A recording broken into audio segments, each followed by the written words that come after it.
So இன்னைக்கு ஒரு இன்ட்ரெஸ்டிங்கான எக்ஸ்பெரிமெண்ட் பண்ண போகிறோம். அதுக்கு பேர் டயட் எக்ஸ்பெரிமெண்ட். ஏன் இவ்வளோ ஸ்பீடாக போகிறீங்க? பொறுமையாக.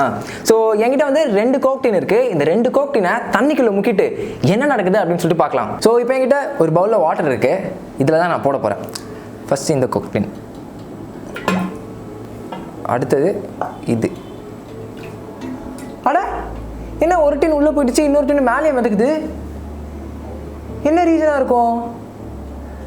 வாங்க பார்க்கலாம். ஸோ நான் ஏன் இதை டயட் எக்ஸ்பெரிமெண்ட் அப்படின்னு சொன்னேன்னா, என்கிட்ட இருந்த 2 கோக் டின்ல ஒரு கோக் டின் பார்த்தீங்கன்னா டயட் கோக், இன்னொன்று பார்த்தீங்கன்னா ரெகுலர் கோக். ஸோ இது ரெண்டுத்துலேயும் வந்து சுகர் கண்டென்ட் நிறைய டிஃப்ரெண்ட் இருக்கும். ஸோ இந்த ரெகுலர் கோக்லலாம் பார்த்தீங்கன்னா சுகர் கண்டென்ட் ரொம்பவே அதிகமாக இருக்கும். இதனால் அதோட டென்சிட்டியும் வந்து ரொம்பவே அதிகமாக இருக்கும். இதனால தான் நம்ம வாட்டரில் வச்ச உடனே அது கீழே போயிடுச்சு. இதுவே இந்த டயட் கோக்லலாம் பார்த்தீங்கன்னா சுகர் கண்டென்ட் ரொம்பவே கம்மியாக இருக்கும். இதனால் இதோட டென்சிட்டியும் ரொம்பவே கம்மியாக இருக்கும். ஸோ தண்ணியில் வச்சோடனே இது மேலேயே மிதந்துச்சு. கோக் குடிங்க அப்படின்னு சொல்ல மாட்டேன், பட் ஸ்டில் உங்களுக்கு கோக் குடிக்கணும் அப்படின்னா டயட் கோக்கே ப்ரிஃபர் பண்ணுங்கள். ஏன்னா சுகர் கண்டென்ட் கம்மியாக இருக்குல்ல.